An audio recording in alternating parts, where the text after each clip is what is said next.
Sidang perdana tragedi Stadion Kanjuruhan Malang dilaksanakan hari ini di Pengadilan Negeri Surabaya. Keamanan ketat diberlakukan di sekitar lokasi pengadilan.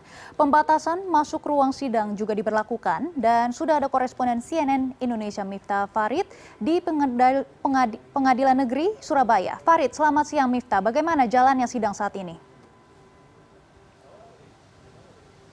Sidang baru saja diskors oleh hakim untuk memberikan kesempatan bagi para terdakwa, kuasa hukum, dan juga hakim sendiri, kemudian juga jaksa penuntut umum untuk istirahat sejenak dan kemudian akan dilanjutkan tidak lama lagi.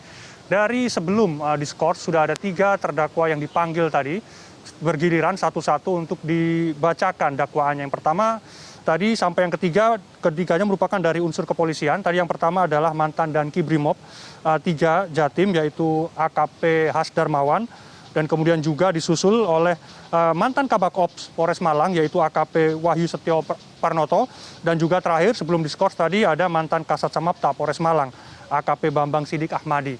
Yang menarik adalah Megi tadi sempat ada protes dari tim gabungan Aremania, terutama tim pendamping hukumnya adalah mereka mempertanyakan apa kewenangan atau apa hak dari tim yang diterjunkan oleh Polda Jawa Timur, tepatnya Binkum atau dari bidang hukum di Polda Jawa Timur untuk menjadi penasihat hukum bagi 3 terdakwa ini. Mengingat yang dilakukan adalah ini melanggar dari aturan sebenarnya, karena kalau berstatus PNS memang tidak boleh untuk melakukan pendampingan sebagai kuasa hukum, sebagai penasihat hukum dalam persidangan pidana. Ini yang kemudian dipertanyakan tadi oleh tim pendamping hukum dari tim gabungan Aremania, kenapa kemudian institusi Polri terlibat jauh dalam proses pembelaan, terutama di persidangan ini. Tadi Kabid Binkum Polda Jatim, Ari Tobing, juga mengatakan bahwa mereka sudah mengantongi izin insidentil dari Ketua Majelis Hakim Pengadilan Negeri Surabaya untuk mendampingi sekaligus juga menjadi penasihat hukum bagi 3 terdakwa dari unsur polisi ini. Ini masih tetap juga dipertanyakan kenapa izin itu keluar, mengingat kalau berstatus PNS atau dalam konteks hari ini adalah polisian, hanya bisa dilakukan dalam hal perdataan atau paralegal, yang artinya kalau seorang PNS atau berstatus polisi tidak bisa kemudian mendampingi sebagai penasihat hukum dalam persidangan yang berkaitan dengan pidana. Itu yang pertama, Megi, yang kemudian disayangkan oleh tim pendamping hukum dari tim gabungan Aremania. Yang kedua adalah ini berdampak pada konflik kepentingan atau dalam bahasa mereka jeruk makan jeruk, begitu tim pendamping hukum memberikan gambaran. Yang pertama adalah proses dari hukum kasus ini sebelum masuk ke persidangan adalah proses penyelidikan, proses penyidikan itu dilakukan oleh penyidik dari Polda Jawa Timur. Sehingga kemudian muncullah nama 3 tersangka dari unsur kepolisian, kemudian ada juga 3 nama dari unsur sipil. Yang kemudian kalau dalam proses persidangan ini pembelanya adalah kepolisian, artinya ini menegasikan atau menafikan atau menghilangkan proses hukum atau proses penyidikan yang sudah dilakukan oleh kepolisian itu sendiri. Artinya yang mentersangkakan adalah polisi, kemudian polisi membawa ke jaksa, jaksa membawa ini ke persidangan, dan kemudian sampai persidangan dibela oleh polisi. Ini yang kemudian membuat konflik kepentingan begitu kuat dalam proses persidangan perdana ini. Ini yang kemudian disayangkan oleh tim pendamping hukum, tim gabungan Aremania, dan akan melayangkan protes secara resmi kepada hakim, mengingat ada 2 hal tadi. Yang pertama soal legalnya, dan kedua adalah soal konflik kepentingan, karena proses ini sebelumnya adalah ditangani oleh polisi dan kemudian ada muncul tersangka, kemudian disidangkan dan pembelanya adalah polisi itu sendiri. Dan yang ketiga adalah ini menjadikan indikasi bagi tim pendamping hukum Aremania, menyebutkan bahwa polisi tidak secara ikhlas atau tidak secara penuh dengan sungguh-sungguh untuk mengungkap kasus ini, karena ketika dalam persidangan pembelanya adalah polisi itu sendiri. Artinya harapan bagi keluarga untuk mengungkap kasus ini seterang-terangnya bisa saja tertutup karena polisi terlihat full out atau terlihat sangat maksimal dalam melakukan pembelaan terhadap 3 terdakwa dari unsur kepolisian.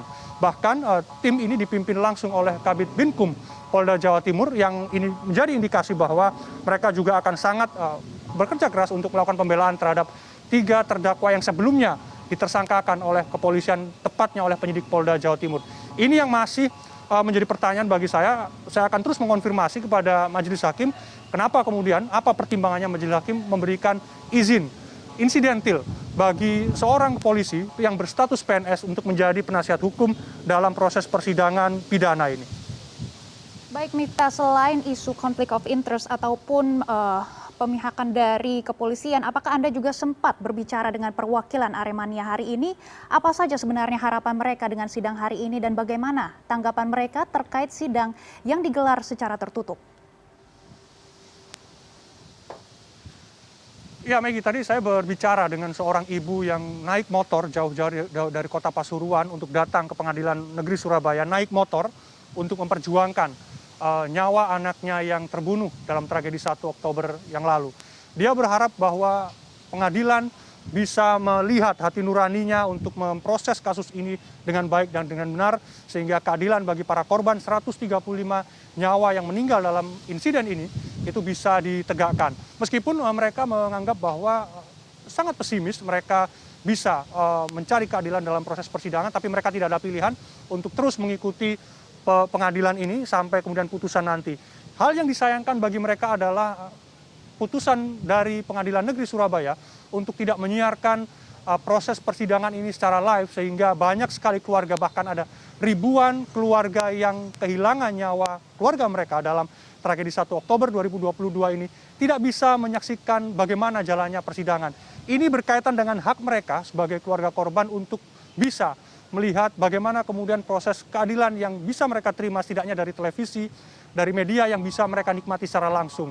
Sehingga ini akan menyulitkan bagi mereka kalau mereka datang ke Surabaya. Yang pertama adalah mereka dibatasi untuk datang, baik oleh waktu, baik oleh pengamanan, dan kedua mereka juga memiliki pekerjaan yang keseharian mereka juga bergantung pada pekerjaan itu, sehingga mereka berharap bisa mengakses informasi seluas-luasnya, termasuk berharap pada Pengadilan Negeri Surabaya, termasuk juga pada LPSK untuk mengusulkan pengadilan ini bisa dibuka secara live seperti halnya kasus persidangan Sambo CS yang bisa dinikmati oleh seluruh warga Indonesia, sehingga proses pengawalan kasus tragedi Kanjuruhan bisa diharapkan sesuai dengan apa yang diinginkan oleh keluarga korban terutama dalam proses pencarian keadilan. Tentu saja ini sangat memberatkan bagi keluarga korban karena mereka sama sekali tidak tahu bagaimana proses yang terjadi di ruang persidangan, bagaimana dakwaan itu dibacakan, bagaimana ekspresi dari para terdakwa, bagaimana juga kemudian tuntutan misalnya dari jaksa penuntut umum, dan juga bagaimana nanti proses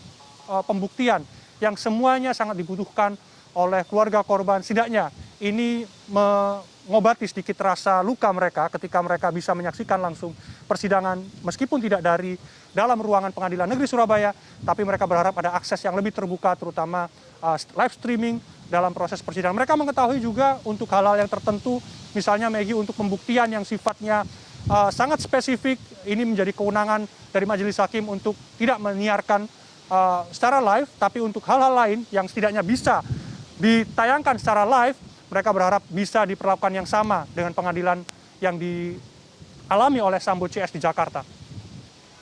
Baik, kami akan terus memantau perkembangan sidang perdana kasus tragedi Kanjuruhan. Terima kasih Miftah Farid atas laporan Anda. Selamat bertugas kembali.